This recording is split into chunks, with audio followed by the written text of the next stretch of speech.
There are moments in life when the clamor of the world becomes unbearable.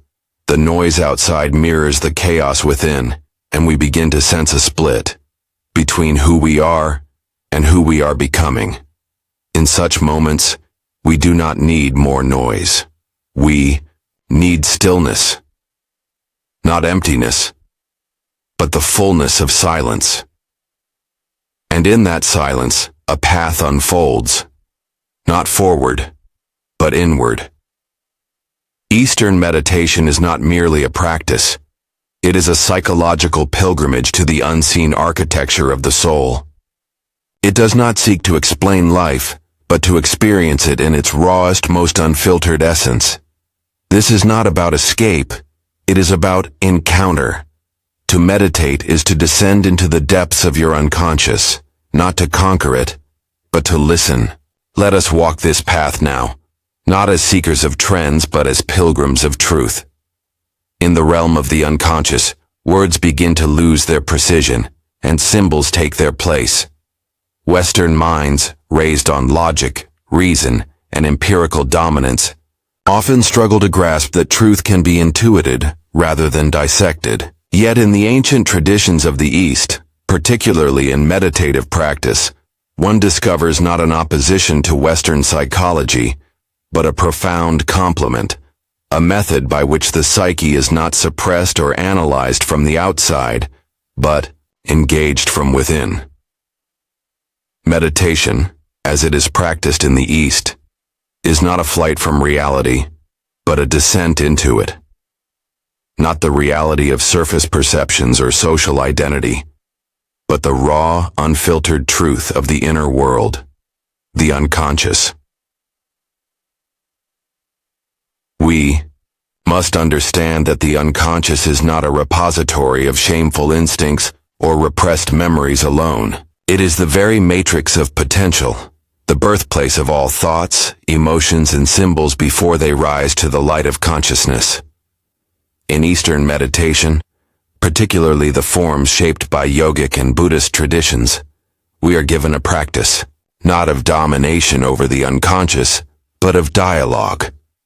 Meditation is not an escape from the mind. It is an entry into its depths. And there, in those silent corridors, one does not impose questions but listens for the answers that were always there. This dialogue is not conducted in language as we know it. The unconscious does not speak English or German or Sanskrit. It speaks in dreams, in images, in subtle emotional movements, in the rise and fall of energy within the body.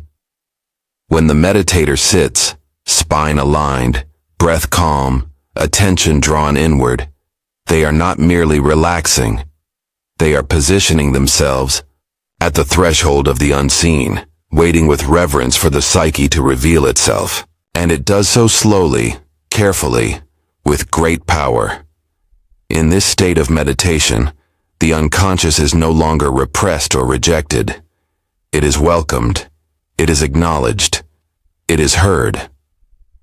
What modern psychology often attempts to do with analysis, unpacking, symbols, interpreting dreams, bringing unconscious content into awareness, meditation allows to unfold organically. Through the stilling of the mind, the walls that divide consciousness from unconsciousness become more porous.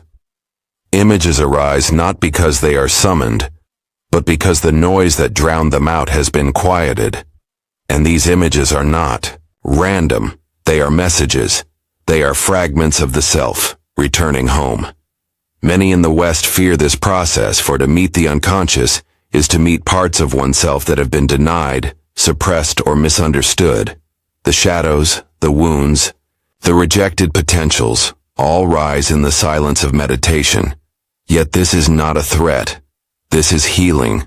The ego, in its pride and defensiveness, may resist, but the soul welcomes the reunion. The suffering we experience in such moments is not punishment. It is the labor of integration. And like all true transformation, it demands humility. Thursday, East has long understood that we are not separate from the unconscious. We are born of it. It is not beneath us, but within us. To engage it is not regression. It is evolution. Meditation does not seek to eradicate thought, but to observe it. It does not seek to destroy desire, but to understand its root. The meditator becomes a witness, not a judge. And in witnessing, a curious thing happens. The chaos settles. The inner landscape reveals its contours, and meaning begins to emerge. It is here that the meditative process aligns beautifully with depth psychology. We both seek not merely to treat symptoms, but to know the soul. We both recognize that the psyche is a mystery, not a mechanism. And we both affirm that healing is not found in distraction, but in attention. True attention. The kind of attention that neither grasps nor flees, but simply allows. In meditation, this attention becomes a light that shines inward, revealing both the beauty and the terror within. To sit with the unconscious in this way is to renounce illusion. The illusion that we are always in control. The illusion that we are only what we appear to be. The illusion that the world outside is more real than the world within. And as these illusions fade, we begin to touch a different kind of reality, a deeper order, a greater intelligence, a source of knowing that predates thought and survives the death of words. This is the great offering of Eastern meditation to the modern psyche, the invitation to remember what we have forgotten, that our consciousness is not the master but the servant, that the unconscious is not the enemy but the teacher, and that wholeness is not achieved by dominance, but by dialogue. We do not conquer ourselves through force. We heal through understanding, and meditation, practiced sincerely, becomes that sacred space where understanding can dawn like the morning sun, slowly, steadily, and with immense power. When the meditator begins to see this, when the practice deepens from routine to revelation, something irreversible takes place. They begin to trust what arises. They begin to welcome the mystery. And they come to know that the true journey is not outward, toward some external ideal, but inward, toward the source of all symbols, the womb of the soul, the silent voice that has been calling all along. In the course of human development, one of the most dangerous illusions to take hold of the modern mind is the belief that the ego is the center of the psyche. It is not. It is merely a surface phenomenon, a small island in a vast ocean of unconscious depth. The ego, as we commonly experience it, our name, our status, our roles, our fleeting thoughts, is a fragile construct, necessary for navigating the external world, but utterly insufficient for grasping the totality of the self. And yet we have built entire cultures around the glorification of this tiny fragment, mistaking the part for the whole, the flicker for the flame. Eastern meditation stands in profound contrast to this delusion. Its practices, refined through centuries, are not aimed at strengthening the ego but at transcending it. It teaches not self-aggrandizement but self-emptying, not control, but surrender. And in this surrender we do not vanish, we are not annihilated. Rather, we begin to glimpse a deeper self, a self that was never fragmented, never broken, never in need of the ego's frantic protections. This is a terrifying realization for the modern man or woman. To loosen the grip of the ego feels like death. And in a sense, it is. It is the death of identification with the temporal, the constructed, the superficial. But what arises in its place is something extraordinary. A silent awareness that is vast, inclusive, and profoundly alive. This awareness does not assert itself. It observes. It does not judge. It sees. It is not obsessed with becoming. It is content in being. Meditation, especially as taught in the East, becomes the gateway through which this awareness is accessed. Not by striving, but by stillness. The ego fears this stillness. It feeds on motion, on noise, on comparison, on validation. It seeks always to be important, always to be seen. But the self, the deeper core of the psyche, needs none of these things. It does not clamor for attention, because it knows it is whole. In meditation, the veil of ego begins to thin. Thoughts arise. Am I doing this right? What will this accomplish? How long must I sit? These are not true questions. They are echoes of a consciousness addicted to productivity and measurement. But as the practice continues, as the breath steadies and the mind quiets, a different kind of awareness begins to take shape. The one who watches, the one who simply is. To discover this observer is to experience a radical shift in perspective. No longer are we the victim of every passing thought or the slave of every emotional tide. We begin to see that we are not our fear, not our anger, not even our joy. These are phenomena that move through us like weather across a landscape, but the landscape remains. The self endures. Meditation does not give us this realization as a reward. It reveals it as a fact, one that has always been true, hidden behind the veil of egoic illusion. In Eastern philosophy, this realization is not considered enlightenment in the grandiose sense so often imagined in the West. It is simply seeing clearly. It is the sanity that emerges when delusion falls away, and it has immense psychological significance. For once the ego is no longer enthroned as the ruler of the psyche, the soul can begin to breathe. We become less reactive, less defensive, less rigid. We begin to live from a center that is not constantly under threat. We find space for compassion, for creativity, for truth. It is important to understand that this is not a denial of the ego. The ego has its place. It helps us navigate the world, maintain boundaries, set goals. But it is not the king. It is the servant. When the servant pretends to be the master, the entire household falls into chaos. Meditation restores the natural order.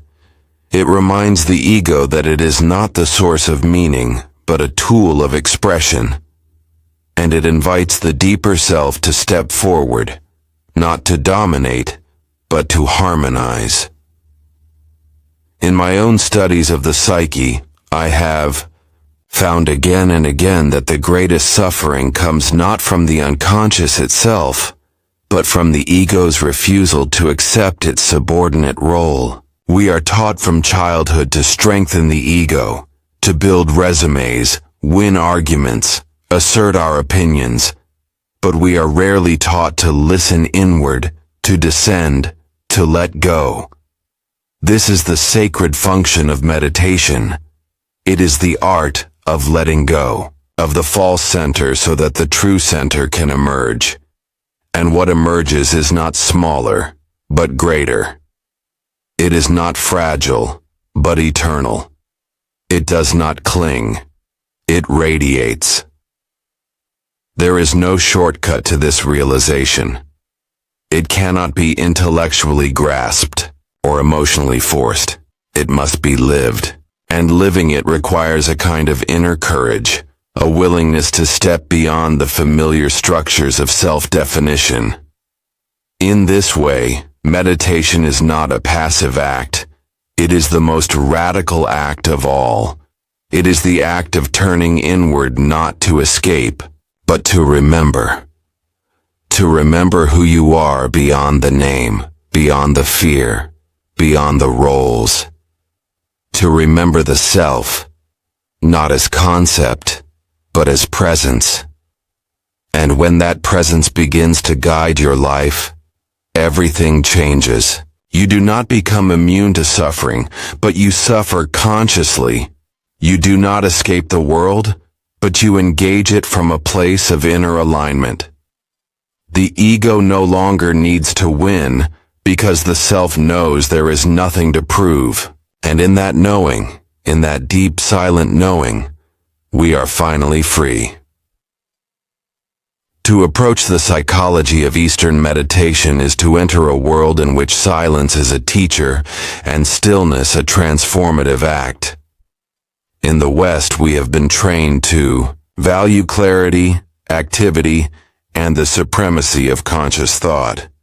We search for solutions, we dissect our problems, and we speak endlessly about our experiences.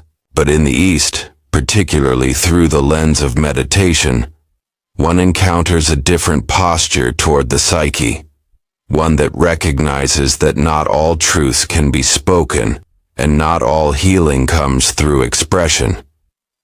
There are wounds that close.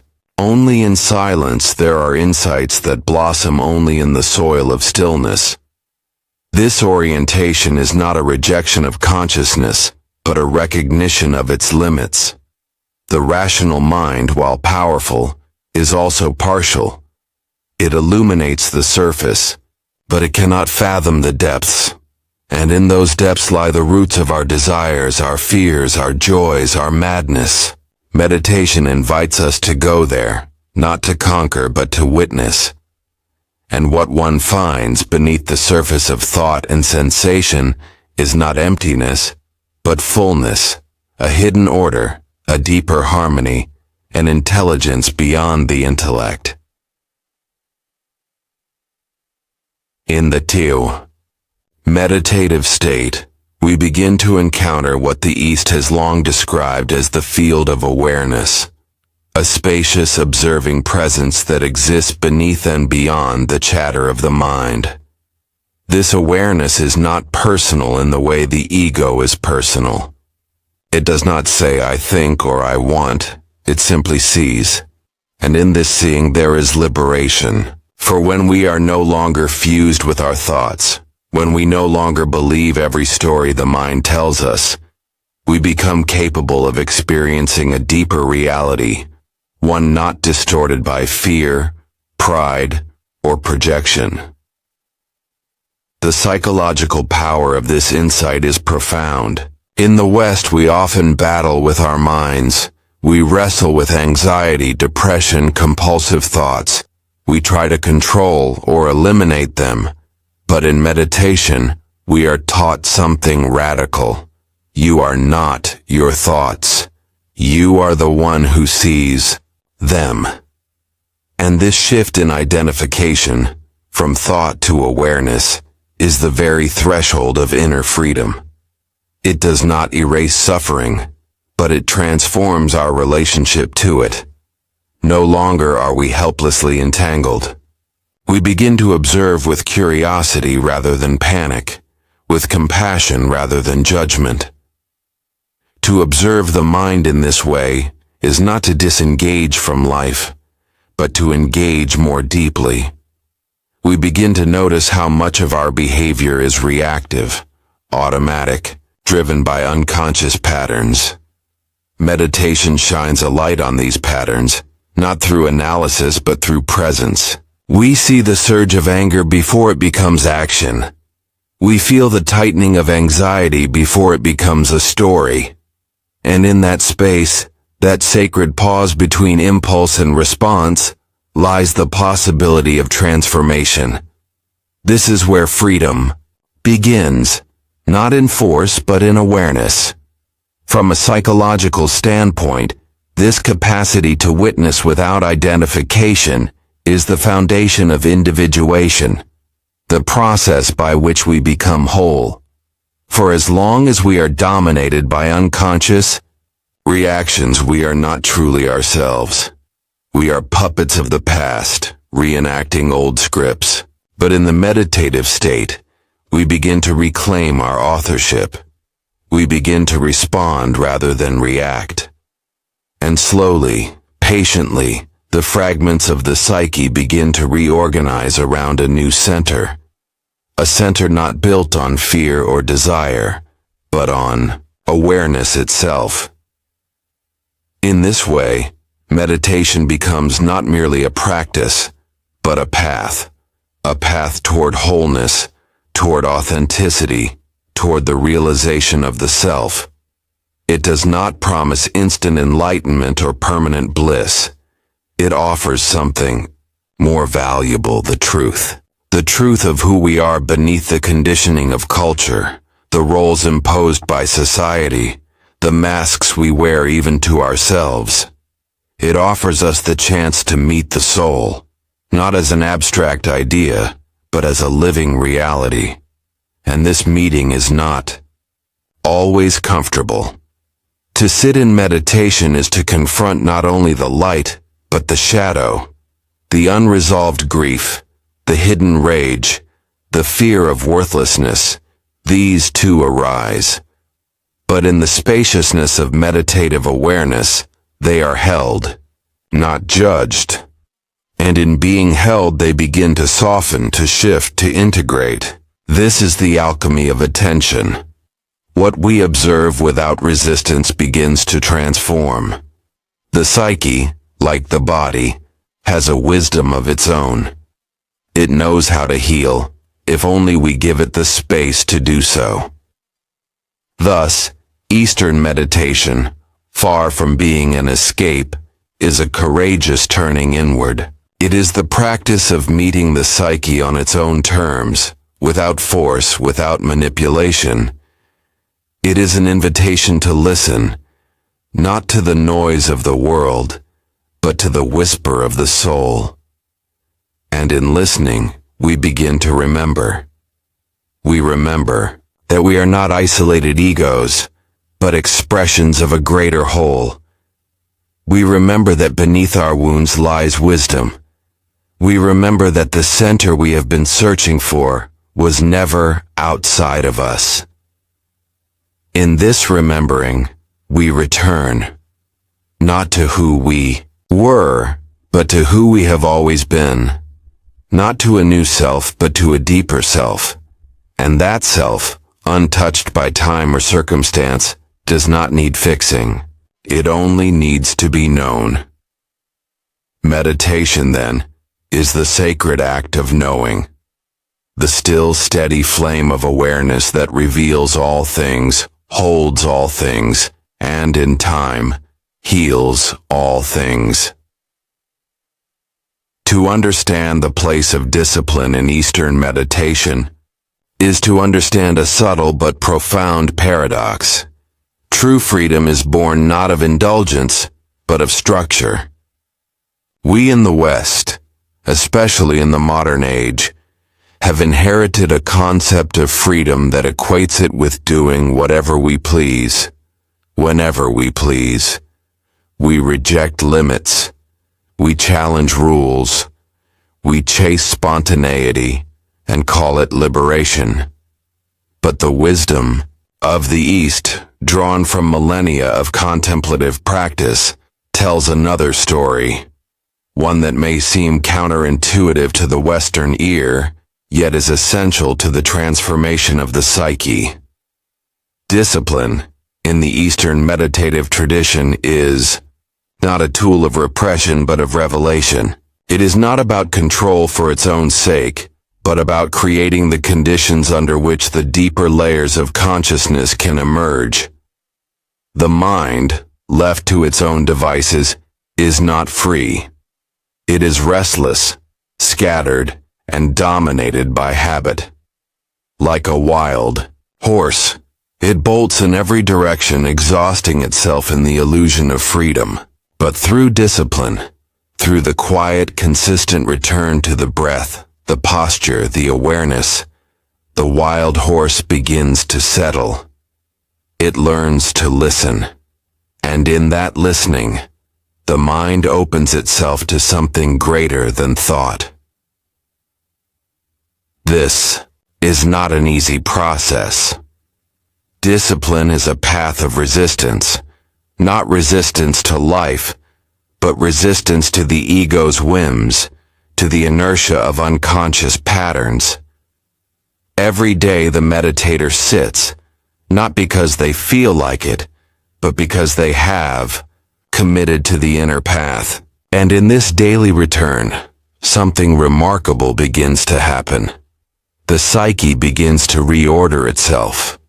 Just as the body aligns through regular movement, the mind aligns through regular stillness.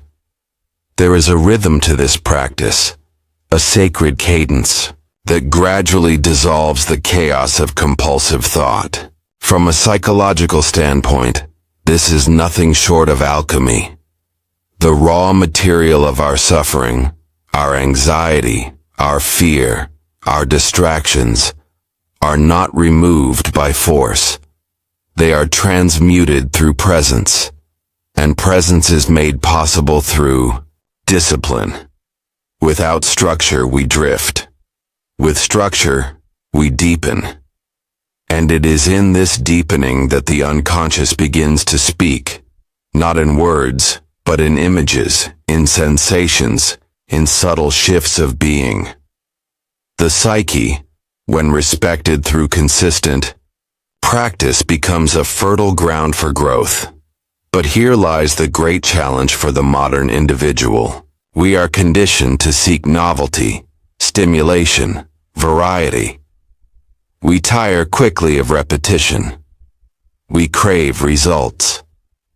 Meditation, however, demands a different orientation. It calls us not to consume, but to dwell, not to accumulate experiences, but to enter fully into the one we are already having. And this dwelling requires discipline, not rigid rule following, but the quiet courage to stay with the breath, to stay with the silence, to stay with the self. Especially when the mind protests, especially when nothing seems to be happening. In the stillness of disciplined meditation, we begin to see the subtle mechanics of our own suffering. We notice how quickly the mind reaches for distraction when discomfort arises. We observe how reflexively we judge our experience, labeling it good or bad, worthwhile or useless. We realize how deeply ingrained our need for validation and progress truly is. And in seeing these patterns, not once but again and again, we begin to loosen their grip. Slowly, almost imperceptibly, we cultivate a new way of being. One that is not driven by reactivity, but guided by awareness. Discipline, then, is not a constraint but a container. It is the vessel that holds the alchemical process of inner transformation. Without the vessel, the fire burns out of control or dissipates altogether. With the vessel, the fire refines. And what is refined is the very fabric of the self, not the ego, which clings and compares and calculates, but the deeper self, the self with a capital S, which simply is. The self does not rush.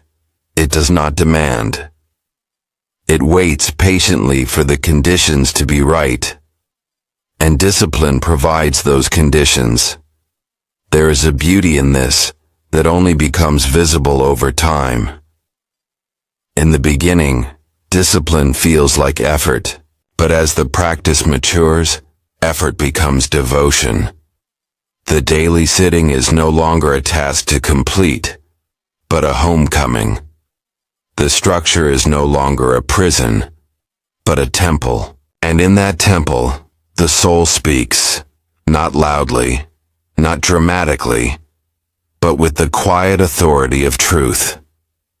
We begin to live not from compulsion, but from alignment. Our actions become extensions of our inner clarity.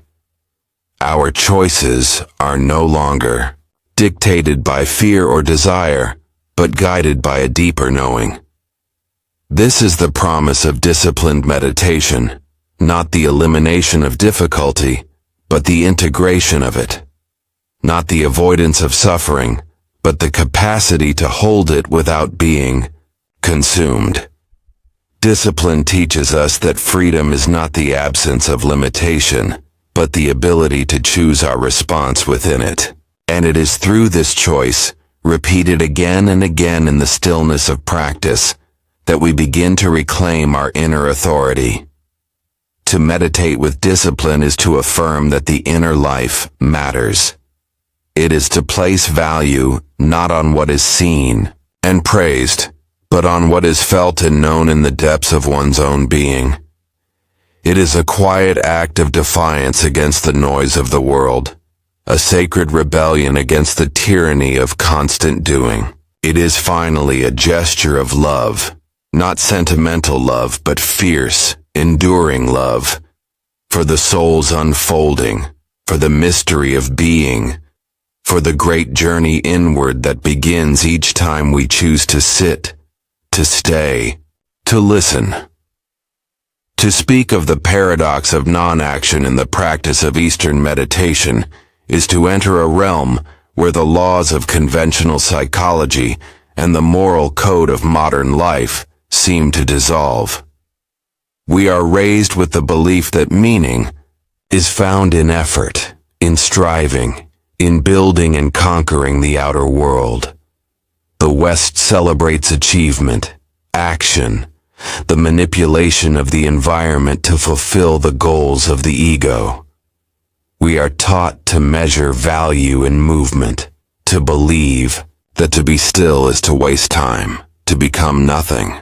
But in the wisdom traditions of the East, there is a deep reverence for what is not done, for what unfolds when the will is suspended and presence is allowed to become the primary force. This idea confounds the Western psyche, for it suggests that one of the most potent acts of transformation is not an act at all, but a surrender, a yielding not to weakness but to something beyond the grasp of the ego. In the meditative experience, non-action is not passivity. It is presence. It is the conscious abstention from the compulsion to fix, to force, to shape every moment into our image. It is the relinquishing of the ego's incessant demand for control. And in this sacred yielding, the psyche begins to reveal itself in its untouched form. There is great psychological power in this, for much of our suffering comes not from the events of life themselves, but from our resistance to them, our refusal to accept what is, our endless attempt to change, deny, or escape reality.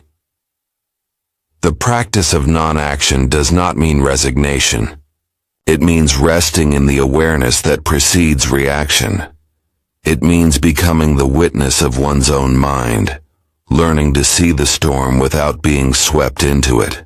And in this witnessing, a strange thing occurs.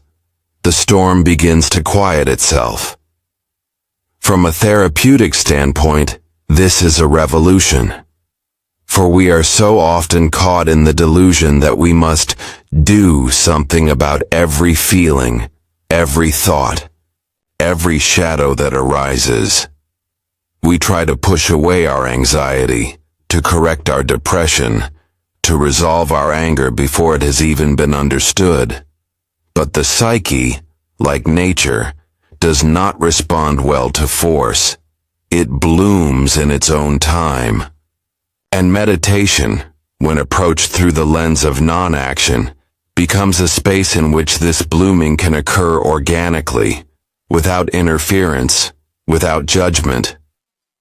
The practice requires trust, an immense trust in the intelligence of the unconscious, in the silent movements of the inner world. It requires the courage to sit with discomfort, to let it speak in its own language, not to analyze it, not to suppress it, but to offer it the presence it has always been denied.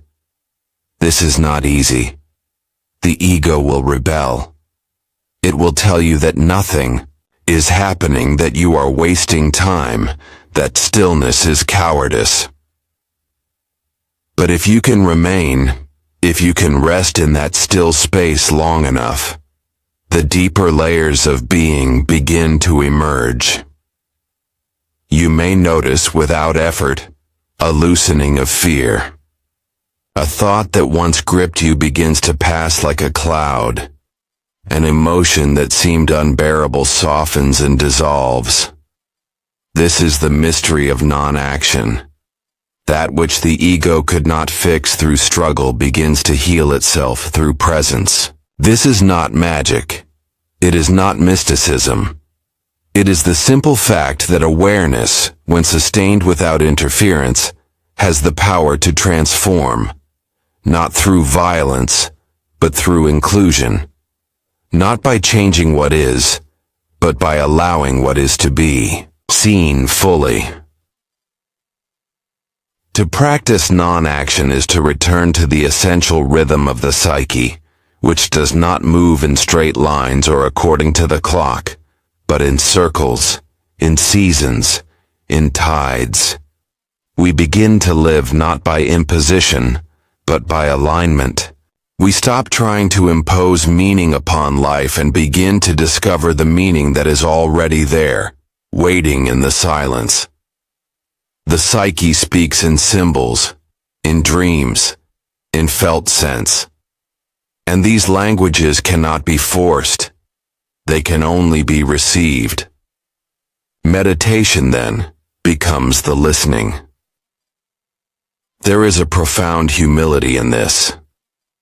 The realization that we are not the masters of our own minds, but rather stewards of a mystery. That the soul is not a problem to be solved, but a presence to be honored. And in this humility, in this letting go of the need to fix, something sacred emerges, a new relationship to the self. One not built on dominance or avoidance, but on compassion, patience, and reverence for the unknown. Non-action, in its deepest sense, is an act of love.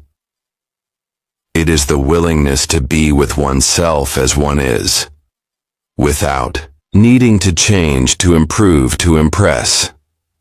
It is the recognition that healing and growth do not always require intervention. Sometimes they require space. Sometimes the most profound transformation comes not through effort, but through rest. Not through speaking, but through listening. Not through the assertion of the will, but through the quiet unfolding of what has always been waiting within. In this space of non-action, the ego begins to soften. The boundaries between inner and outer begin to blur, and we touch a deeper stratum of being. A place where we are no longer separate from life, but participants in its dance. We begin to see that there is a current beneath the current, a movement beneath all stillness, and that this movement is not ours to control, but it is ours to join. And in joining it, we do not disappear.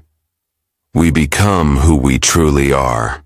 To explore the transformation of the ego in the realm of Eastern meditation is to confront the very foundation upon which the Western personality is constructed.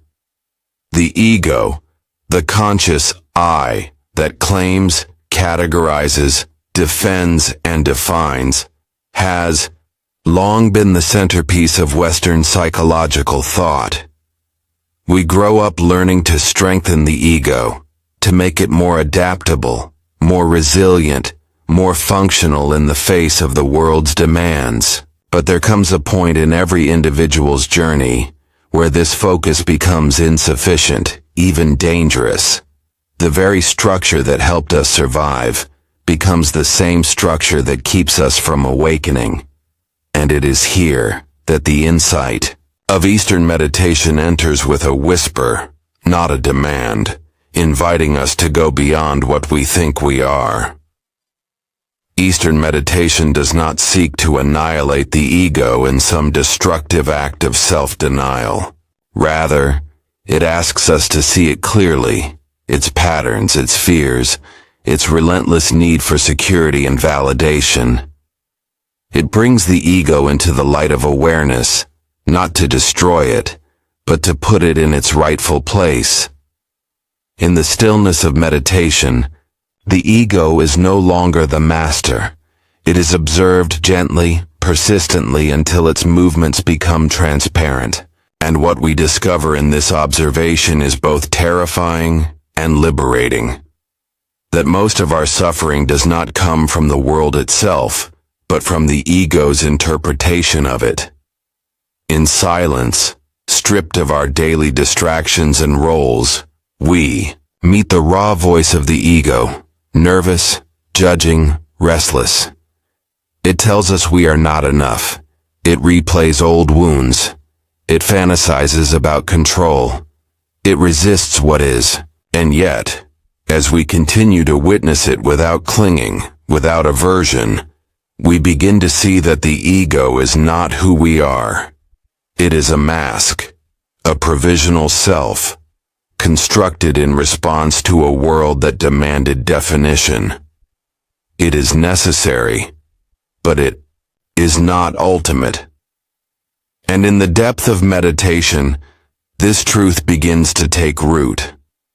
The transformation of the ego is not a dramatic event. It is a gradual, organic process. Like the sun rising behind a mountain, illumination spreads slowly, gently, displacing the darkness. We start to see that the ego is reactive, always seeking to assert itself or defend itself, but that beneath this reactive layer, there is something deeper. A calm, observing presence. This presence is not fragile. It is not afraid. It does not need to compare or compete. It simply is. And as this presence grows stronger through meditation, the ego begins to lose its centrality. It becomes less dominant, less demanding. It is still there, but it no longer rules. From a psychological standpoint, this is a profound shift. It is the difference between being possessed by our thoughts and having a relationship with them, between identifying with every passing mood and recognizing these moods as weather patterns moving across the vast sky of the self. The ego fears dissolution, and rightly so, for in the face of this deeper awareness, it realizes it is not permanent. But the paradox is that as the ego relinquishes its grip, we do not vanish. We become whole. There is a story I once heard of a monk who, after years of meditation, described his experience by saying, "I lost myself and found everything." This is the mystery of ego transformation. What is lost is not the true self, but the false one, the one bound by fear, habit, and separation. What is found is not a new identity, but the end of the need for identity. We move from identification to participation, from defense to flow, and in this flow, we experience something that the ego could never have given us: freedom. This freedom is not the chaotic freedom of doing whatever one desires. It is the inner freedom of no longer being bound by compulsion.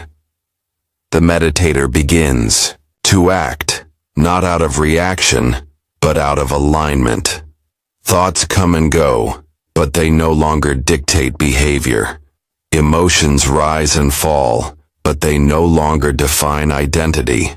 One begins to live from the center, not from the periphery. And in this centeredness, a great peace arises, a peace not dependent on circumstances, but grounded in the recognition of one's true nature. It is important to note that this transformation does not occur through force. One does not conquer the ego by attacking it. That only strengthens its defenses. Instead, one outgrows it, the way a tree outgrows its seed casing. The practice of meditation creates the conditions for this growth. In stillness, the ego's dramas lose their urgency. In silence, the narratives lose their grip. And gradually, the spacious awareness that has always been present begins to expand. This awareness is not a blank void. It is luminous, intelligent, compassionate. It sees the ego's wounds and does not judge. It sees the compulsions and fears and holds them in kindness. And through this compassionate witnessing, transformation happens. The ego softens. It learns to serve rather than to rule. It becomes a tool of expression, not a prison of identity. Such transformation cannot be rushed. It requires patience, humility, and above all, sincerity. The path inward is not always pleasant. One must face the very structures that have defined one's life. But in doing so, one uncovers a deeper strength, not the strength of control, but the strength of surrender. A strength that allows one to let go of the need to always be right, to always be seen, to always be in charge. And in this letting go, one discovers a new kind of power, the power of presence, the power of peace. The ego is loud, but the self is silent. The ego is restless, but the self is still. The ego is afraid, but the self knows no fear. And when we come into contact with this deeper self through meditation, we begin to live differently. We listen more. We judge less. We respond instead of react. And perhaps most importantly, we begin to trust life, not as something to be mastered, but as something to be entered with openness and awe. In the end, the transformation of the ego is not the end of the journey, but the beginning of true living. It is the birth of an inner freedom that no external circumstance can take away. And this freedom, cultivated in the quiet soil of meditation, becomes the foundation for a life of meaning, not constructed by the ego's plans, but revealed through the unfolding of the self. To understand the symbolic nature of Eastern meditation is to step beyond the veil of literalism that so often binds the Western mind. We are conditioned to approach life as a series of facts, events, and measurable outcomes. The rational ego seeks cause and effect, clarity, a direct correlation between thought and reality. But in the Eastern tradition, particularly within meditative practice, there is an invitation to engage with the world not only as it appears but as it signifies. The world becomes a mirror, a canvas upon which the psyche projects its deeper truths, and meditation becomes the medium through which one learns to read this sacred language. Symbols are not merely decorative abstractions, they are the living language of the unconscious. In dreams, in myths, in religious rituals, the symbol is the key that unlocks what cannot be said in ordinary language. The rational mind may struggle with paradox, with metaphor, with images that do not fit into categories, but the deeper psyche understands. It speaks in symbols, because symbols transcend the constraints of time and logic. They hold multiple layers of meaning. They unite opposites. They reveal what has been split off, repressed, or forgotten. Eastern meditation, particularly as expressed in traditions such as Zen, Taoism, or certain schools of Hinduism, is replete with symbols. The lotus that blooms in the mud, the silent mountain, the flowing river. These are not just poetic images, they are psychological realities. The lotus speaks of transformation, of the self that arises out of the darkness of the unconscious. The mountain represents stillness, stability, the unmoving center within the chaos. The river teaches us about flow, about surrender, about the ego's resistance being worn away over time by the movement of something greater. When one meditates, one begins to see not only the content of the mind, thoughts, emotions, sensations, but also the patterns, the archetypes, the deeper symbolic structures that underlie experience. A fear is not just a fear. It may be the dragon that guards the treasure of insight. A recurring thought may be the voice of the inner critic, the shadow of a long-forgotten parent figure. Even the act of sitting still becomes a symbol, the conscious choosing of stillness over reactivity, silence over noise, presence over distraction. This symbolic awareness deepens with practice. As the noise of the ego quiets, as the mind becomes more spacious, the psyche begins to speak more clearly. Meditation does not create symbols, it reveals them. It uncovers the living myth that is your life. You are not merely a set of behaviors or a series of events. You are a story, a mystery, an unfolding symbol of something greater than the sum of its parts.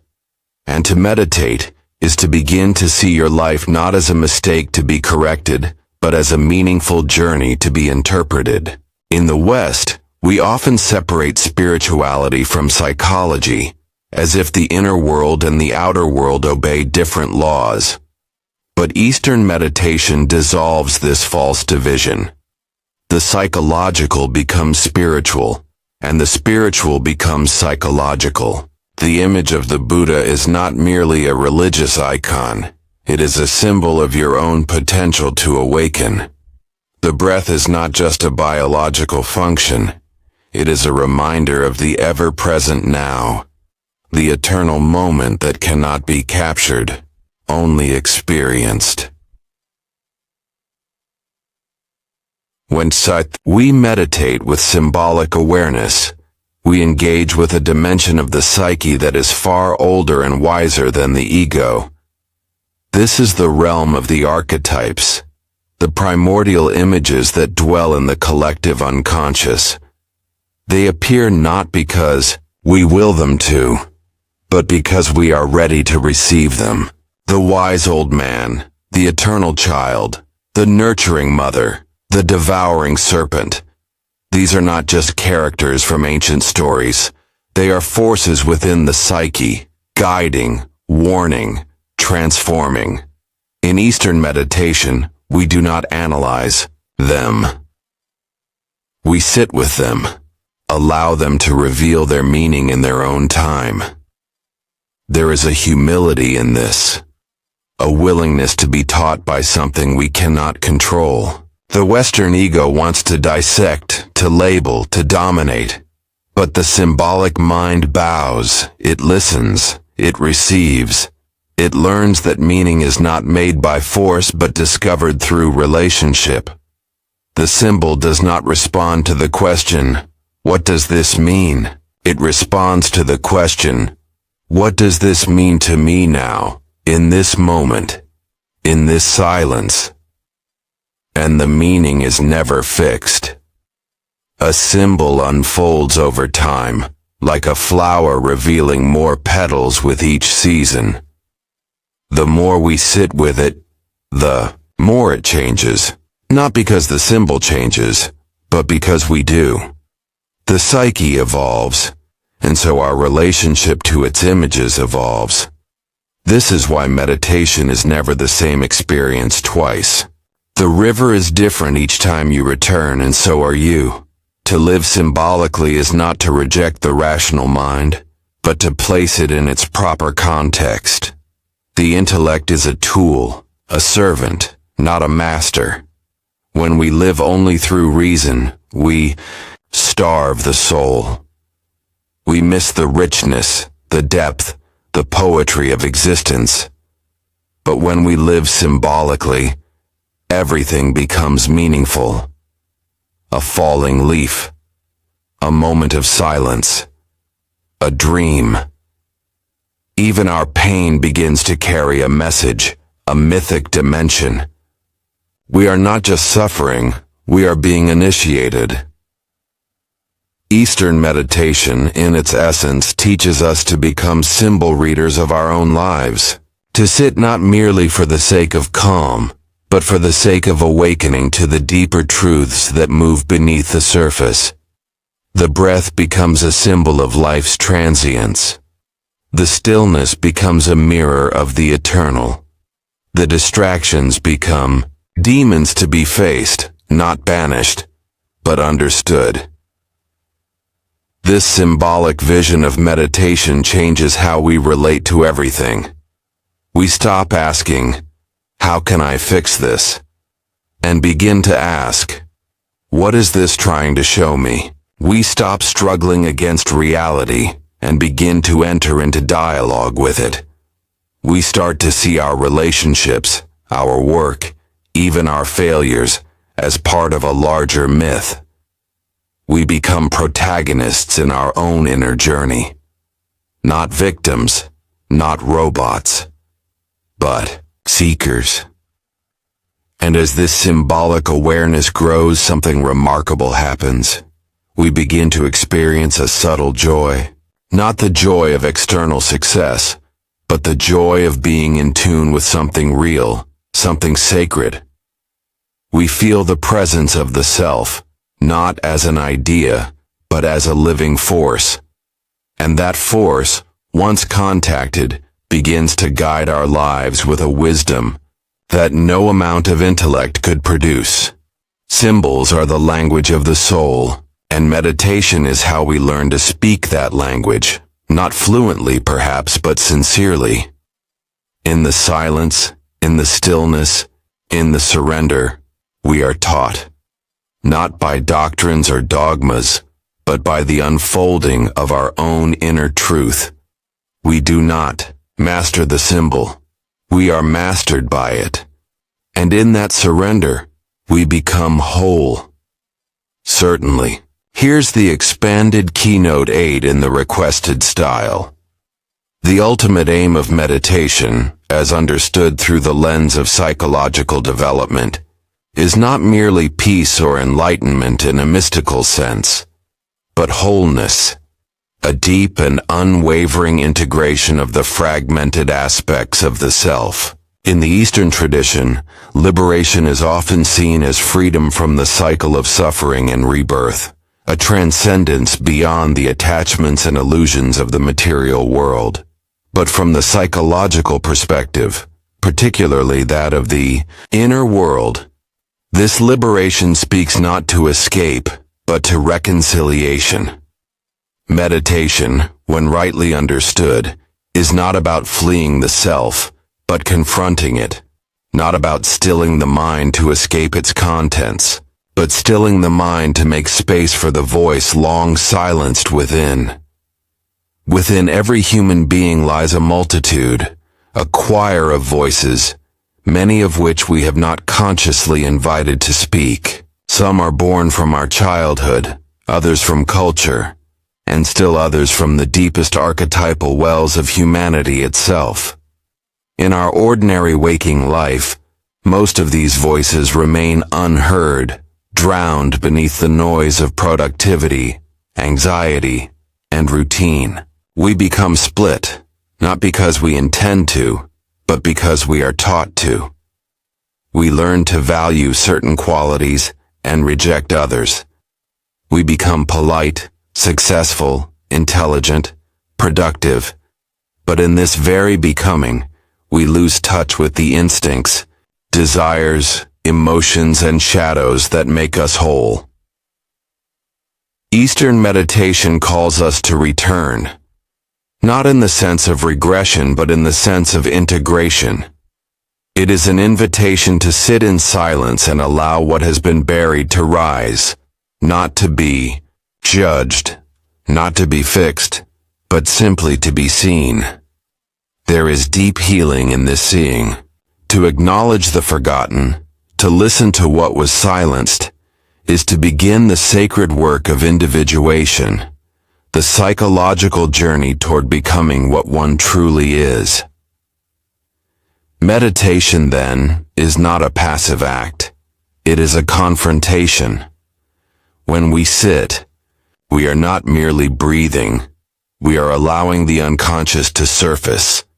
The ego, frightened of its own finiteness, tries to distract, resist, or dominate the experience. But the unconscious has its own rhythms.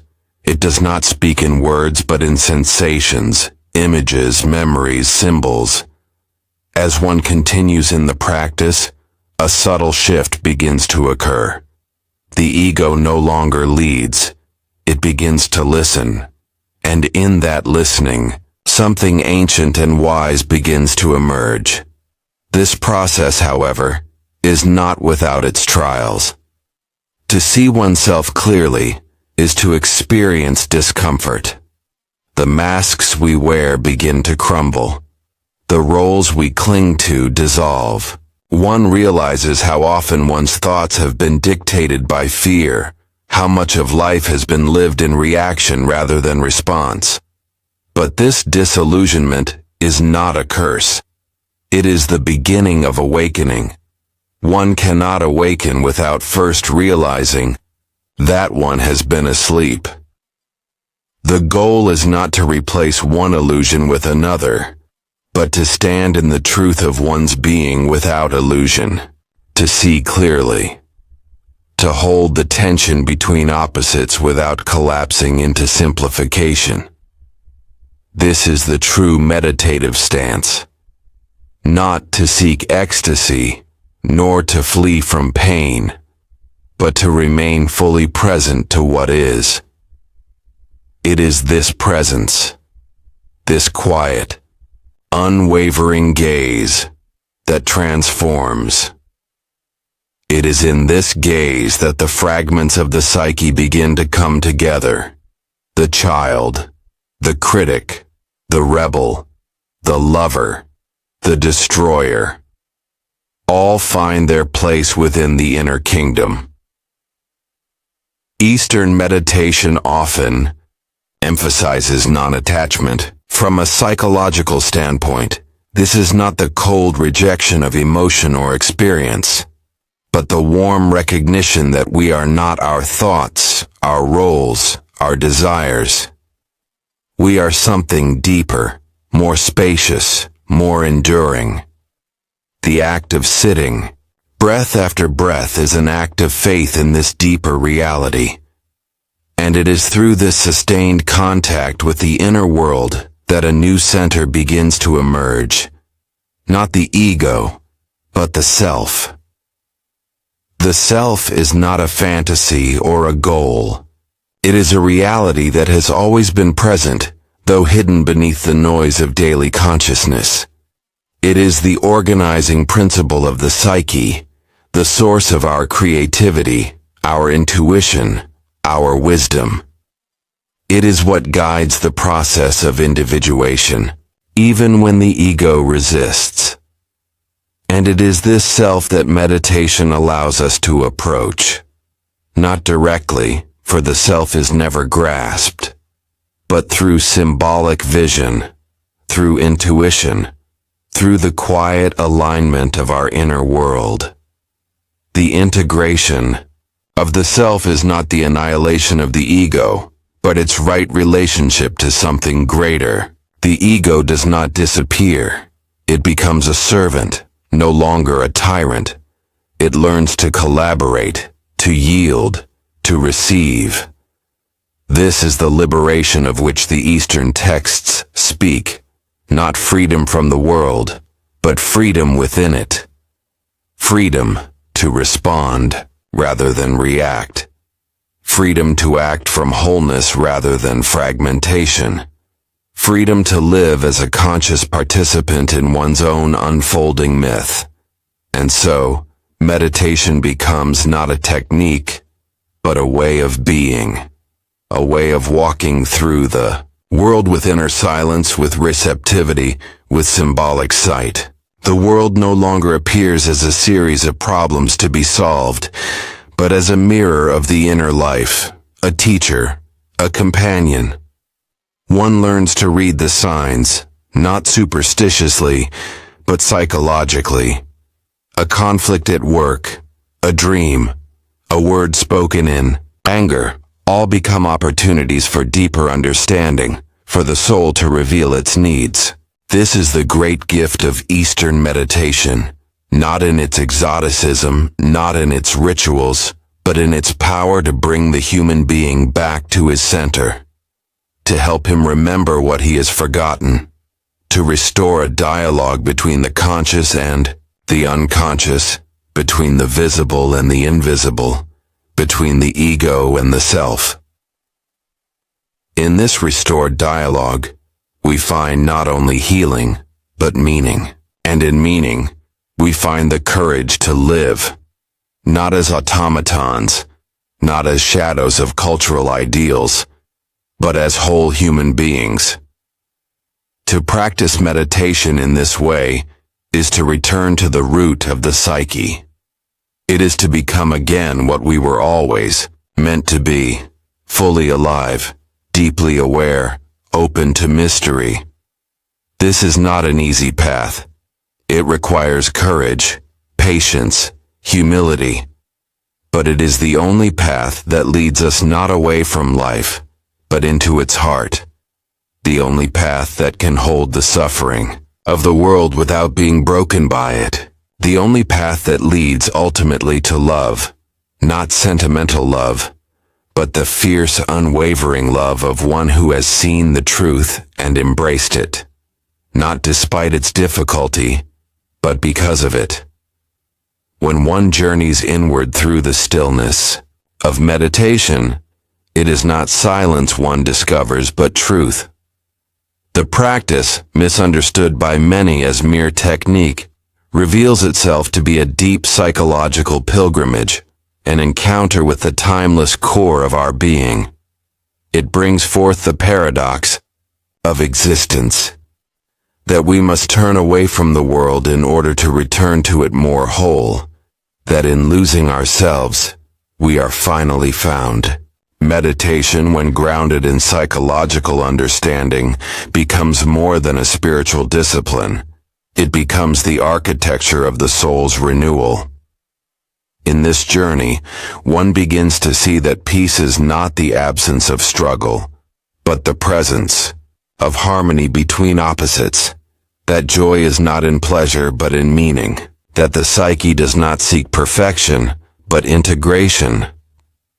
Every breath taken in awareness is a movement toward unity, of shadow and light, of past and potential, of ego and self.